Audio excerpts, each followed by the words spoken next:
Dear student, welcome back to my channel life's motto Goldy. दोस्तों, आज हम पढ़ेंगे क्लास 10th का मैथ और ये आपका एनसीईआरटी का मैथ है और एक्सरसाइज 3.1 तक हम पढ़ा चुके थे और आज हम पढ़ाएंगे आपको 3.2। तो चैप्टर नेम क्या है आपका? दो चर वाले रैखिक समीकरण का युग्म और एक्सरसाइज आपका 3.2 है। तो क्वेश्चन को पढ़ेंगे। क्वेश्चन में क्या दिया हुआ है? क्वेश्चन आपका 3.2 प्रश्नावली में दिया गया है। देखिए, हम पढ़ते हैं। निम्नलिखित समस्याओं में रैखिक समीकरणों के युग्म बनाइए और उनके ग्राफीय विधि से हल ज्ञात कीजिए। ये आपका एक निर्देश दिया गया है कि मतलब जो आपका क्वेश्चन दिए गए हैं उनके एक रैखिक समीकरण बनाइए और उनके ग्राफी विधि से क्या कीजिए? हल ज्ञात कीजिए। तो क्वेश्चन नंबर 1 को हम पढ़ेंगे कि क्वेश्चन नंबर 1 हमें क्या कह रहा है। तो क्लास 10th के 10 विद्यार्थियों ने एक गणित की पहली परीक्षाओं में भाग लिया। क्या किए? क्लास 10 के 10 विद्यार्थियों ने क्या किए कि एक गणित की पहली परीक्षा उनके स्कूल में हो रही थी तो वो भाग ली। यदि लड़कों की संख्या से 4 अधिक है तो प्रतियोगिता में भाग लिए लड़कों और लड़कियों की संख्या ज्ञात करनी है। यहाँ आपका इक्वेशन कैसा बनेगा? यहाँ दे रहा है कि लड़कियों की संख्या क्या है? लड़कों की संख्या से 4 अधिक है। अगर आप मान लेते हैं कि लड़कों की संख्या x है तो लड़कियों की संख्या x+4 हो सकता है। तो आइए हम इक्वेशन को बनाते हैं और आपका ग्राफीय विधि से हल निकालेंगे इसका। अगर हम लड़कों की संख्या क्या मान लेंगे? आपका x मानेंगे। तो यहाँ मैं लिख रही हूँ माना कि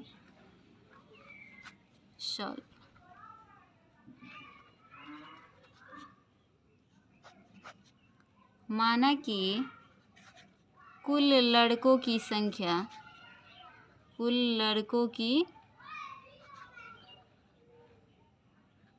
संख्या बराबर x, कुल लड़कियों की संख्या बराबर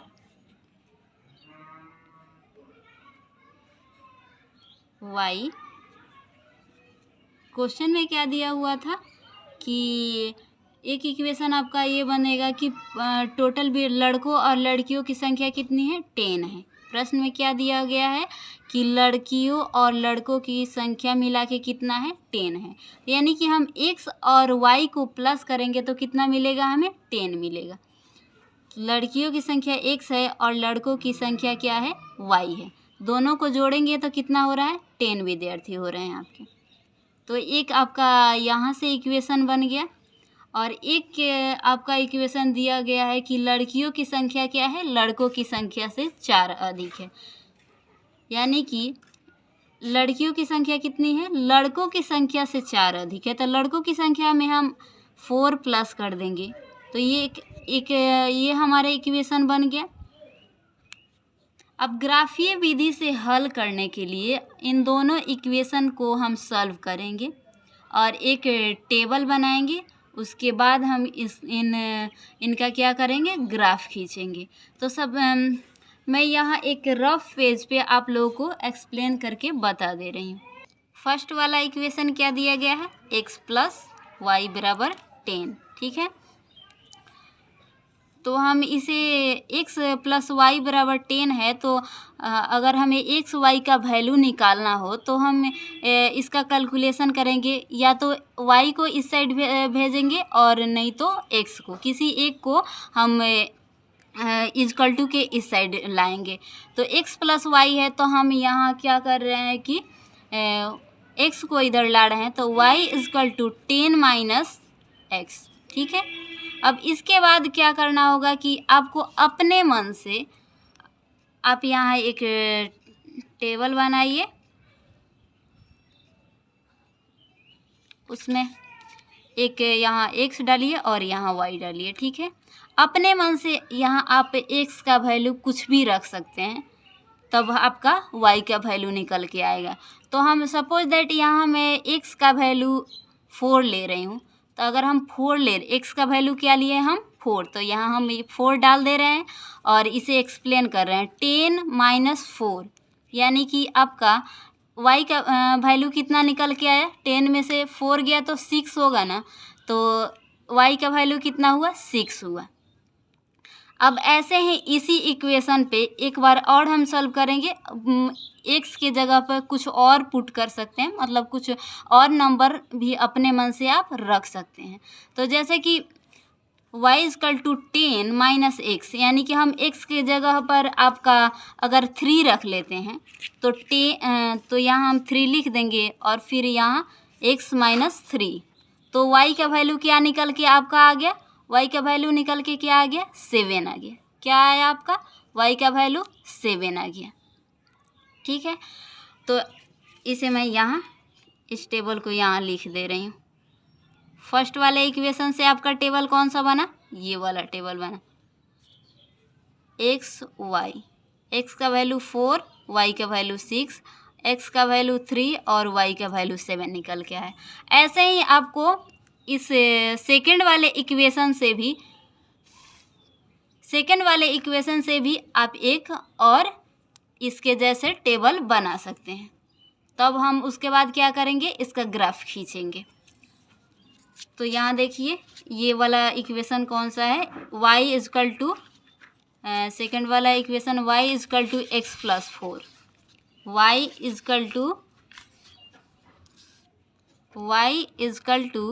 x + 4, ये सेकंड वाला इक्वेशन है।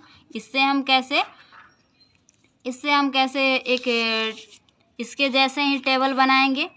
तो यहाँ क्या कर रहे हैं हम कि एक टेबल बनाएंगे जिसमें x और y लिख देंगे और फिर अपने मन से यहाँ इस x के जगह पर कोई वैल्यू रखेंगे। जैसे कि हम यहाँ रख ले रहे हैं आपका 2, तो x का वैल्यू क्या हो जाएगा, अगर x के जगह पे मैं 2 रख ली तो y का वैल्यू क्या हो गया, 2 और 4 कितना होगा 6 होगा ना, 2 + 4 = क्या होगा आपका 6 होगा। तो ये आपका y का वैल्यू कितना निकल के आ गया 6। अगर हम x के जगह पे 3 ले रहे हैं तो 3 और 4 कितना होगा 7 होगा। x के जगह पे हम कितना लिए थे 3 लिए थे और 3 और 4 कितना हुआ 7 हुआ। ठीक है, तो फर्स्ट वाले इक्वेशन से आपका ये चार्ट निकल के आया और सेकंड वाले से आपका x y 2 6 3 7 ये सेकंड वाले से निकल के आया। अब हम इस रफ पेज को हटा देते हैं और इसका क्या करेंगे, ग्राफ खींचेंगे। तो डियर स्टूडेंट, यहाँ पे मैं इस ग्राफीय विधि से इसका ग्राफ पहले से ही खींच चुकी हूँ, क्योंकि मैं खुद से वीडियोज़ बनाती हूँ, इसलिए एक हैंड से इसे बनाना इम्पॉसिबल होता है, इसलिए मैं पहले से ही इसे बना चुकी हूँ और आप लोगों को यहाँ मैं एक्सप्लेन करके बता दूँगी। सबसे पहले आप एक ऐसा लाइन खींचिएगा और फिर एक ऐसा लाइन खींचिएगा। ठीक है, तो x ये आपका x लाइन है और ये आपका y लाइन है।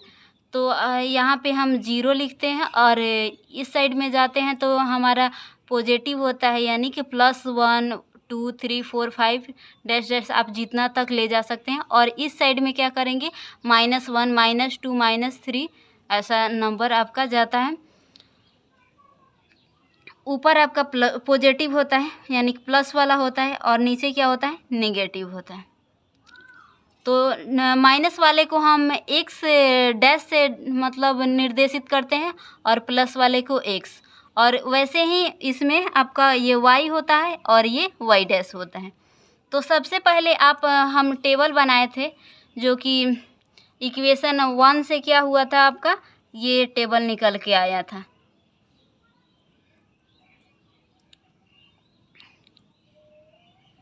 तो सबसे पहले आप x में यहाँ क्या देख रहे हैं, 4, x में क्या है 4 है और y में 6 है, यानी कि x में 4 और y में 6, यानी कि ये वाला पॉइंट आपका बना। ठीक है।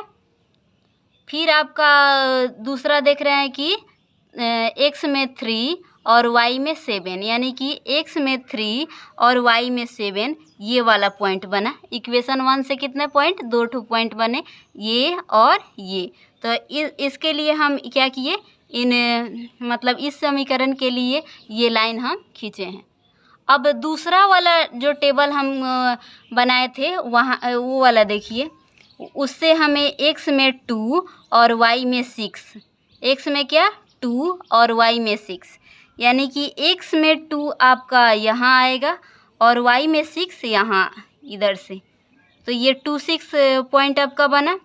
और फिर आगे क्या है, x में 3 और y में 7, यानी कि x में 3 और y में 7, यानी कि इस इक्वेशन में भी आपका 3 और 7 था और इस वाले इक्वेशन में भी 3 और 7 है। तो यहाँ पे ये क्या कर रहा है, ये समीकरण यहाँ पे दोनों समीकरण यहाँ पे प्रतिच्छेद कर रहे हैं। ठीक है। तो दो